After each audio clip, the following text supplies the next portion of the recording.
Hello, Mehdi here, and welcome to another session of IELTS Booster. In today's mini lesson, we're going to work on another type of gap fill test for the listening module of the IELTS exam.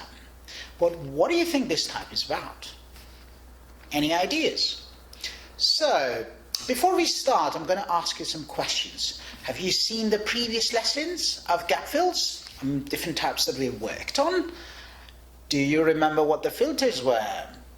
Grammatical filter, lexical filter, logical filter. Okay, so do you remember how to apply them? Have you practiced applying them so that you can do it more efficiently through your exam? So you need to implement, you need to put them into practice, because if you don't apply these strategies, you will not be able to attain the skills. So if you would like to do it more efficiently with high accuracy, make sure that you apply them and see the results. You can also share the experiences with me of how you've changed after the application of these strategies and implementing these strategies for your own exam or for the test that you do at home. So let's go and see the table of contents and see what we have for today's session. So let's see the slides. Listening skill, mini lesson 5, gap fill part 4, and we're going to work on table completion today. So yes, that's a kind of gap fill test, and we're going to work on table completion. Okay, table of contents. What are the best practices for gap fill test? Part 4, and the topic is table completion. All right. Okay, so we're going to work on table completion today. So the first thing we need to know is table. What is a table? Obviously, as its name is, table is going to be like a chart like this, a big one or a small one. So if it appears in task 1 and 2, it tends to be less challenging, but this task is more likely to appear in task 3 and 4. Where there is more information, there are more details. So, what is important in, completing a table? What do you think?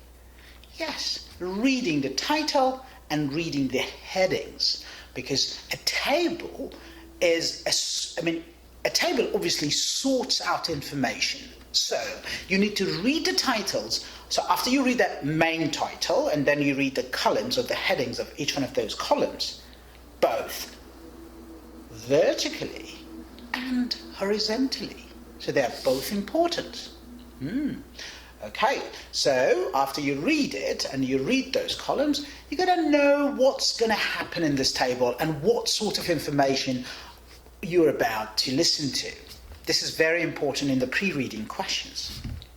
All right, so now that we know that there's a table, it normally appears in task 3 and 4, and we've already talked about the gap fills with bank and without bank, so you know if there's a bank, you're going to use one of those words inside the bank, or if not, you should know how many words and numbers are required to put in each one of those, and this is common among all of those gap fills that we've already covered. So, step 2, what is important? So we know it, we read it, how many words and numbers, is there a bank, if there is no bank, we read the title, we read the columns from both, the headings and the titles of each one, and we're going to learn. So it's going to be easy. Why? Because if you see a blank and the title is written something, and you may even not know the meaning of that word, it is not important. So you see it from the others. So we see, they're all animals. And there's a blank in the 3rd row, so you know it's also an animal, because you cannot, this is a sorted.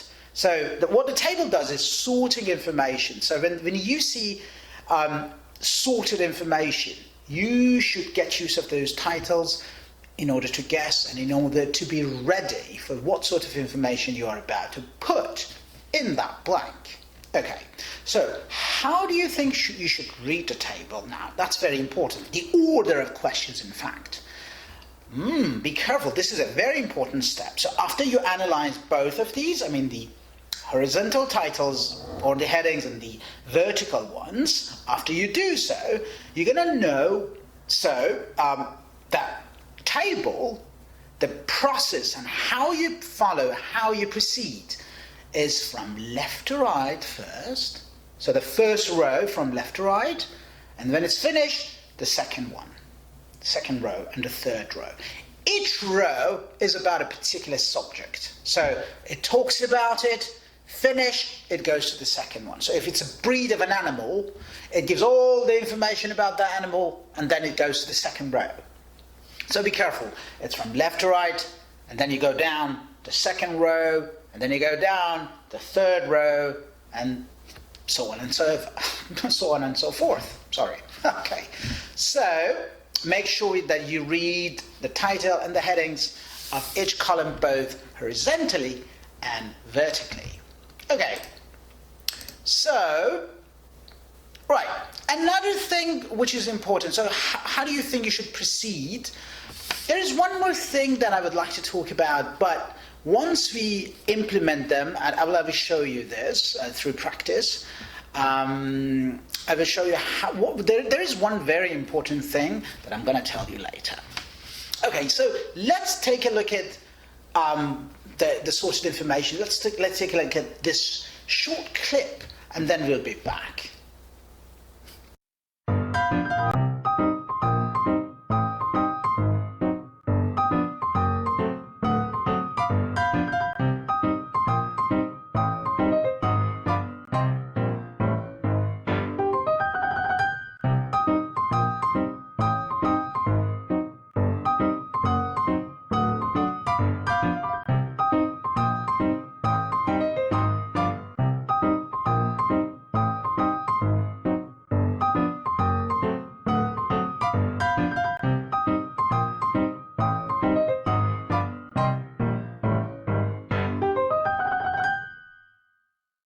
So let's do an example together. So we see it's questions 7 to 10. It means that we have already done question number 1 to 6, so we know what the topic is all about.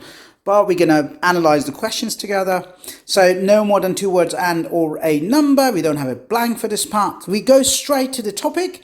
Talks for patients at Shore Lane Health Centre. So you know basically that we're going to listen to talks for patients. So look at that, the first column, it says subject of talks. So giving up smoking, healthy eating, avoiding injuries during exercises. So we know that there are 3 subjects areas that they are going to discuss. The second part, so the second column says date and time, and it's predictable. Look at them. 25th February at 7 p.m, 1st of March at 5 p.m, and whatever. So we know that question number 9 is about this. However, we're going to do it from left to right. And so subject of, so we stick to the first row, and the location is room number 4. And then we have the most challenging part, which is notes. Remember, notes are not predictable, and like the other gap fills, you need to read them and see what it's expected to be, what we expect to put there based on the meaning, logic, and those filters that we already had. So, yes, so, all right, let's take a look at the second row. Let's look at the second row, healthy eating, date and time 1st of March at 5 p.m, and then the location, so you're required to put the location there. And then we jump to the second one. So what you do is you keep pace with the speed, and so you see that you keep an eye. And so we know that the note of this one has been mentioned, but you need to know when the speaker switches to the next question. So you keep an eye on both, but you can go ahead and wait. So, okay, date and time. I'm waiting for the second date and time, and then it's like multitasking. It's like driving. You need to do 2-3 things simultaneously. And then the location. And finally, for all what. So people, whatever that which are expected to be put in number 10. So that's easy. It's not a very big deal. And as long as you can do multitasking, that would be great. Okay, so here's the final wrap up. The first thing was check the number of words and numbers which are required to be put in that blank, in each blank, so you know that there is a blank or there's no blank. This is similar among all of the different types of gap fills. Remember to check that one. And then you look at the title and guess. So there's going to be a title and you're going to guess it, especially after reading those headings and titles for each column or for each row, if there is one for the rows, but there's definitely one for the columns.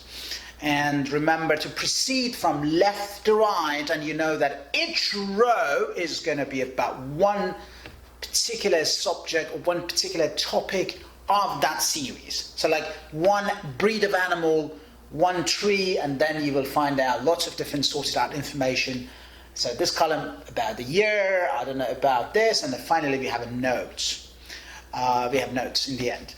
And then you remember how to proceed and then apply the grammar filter. Remember to apply the grammar filter for analyzing the blanks, the grammar filter. Remember to apply the lexical filter and the logic and background. Apply your logic and your own background information for guessing and for having an assumption of, hey, what shall I use in each one of those blanks? And I also want you to remember that it's an informative table, so it's going to give you lots of information, and which has been sorted out. Again, I highlight this word a lot because that is important. And be mindful of transition words, because if some of them tells you that, hey, we're done with this and we get into the next one, so make sure that you also further, in addition, apart from that, these are telling you that, hey, we're going to the next one. So make sure you follow those as well. And the final part of this session, thank you very much for watching. I would be very thankful if you could share this video with your friends. Of course, if you find find the content useful, please share it with your friends. Subscribe to my YouTube channel. You will find the videos on my YouTube channel and IELTS Booster Instagram page. I only have a part of it. So the whole video is on YouTube channel, so make sure you subscribe and share it with your friends. I'll be so thankful. And yep, that's it. We are going to work on another part of gap fill, which is the last part. So the gap fill is going to be over in our next video. And we will work on other tasks and other types of tests for the listening. And these questions or these types are common among all proficiency. So table is table, wherever it is. So there might be some minor changes or minor differences, let's say, among them. But it's just table is table, and wherever it appears, you should follow the same strategies. Or at least 80% of these strategies that we worked in today are going to be common for CELPIP, I don't know, for TOEFL, for the other tests. So whatever it is, you can apply those, practically for different exams. So thank you very much for watching this video. Please share it with your friends. Please subscribe to the channel. And thank you very much for watching. So see you next session with the last part of gap fill in our next mini lesson. Thanks for watching and see you next time. Goodbye.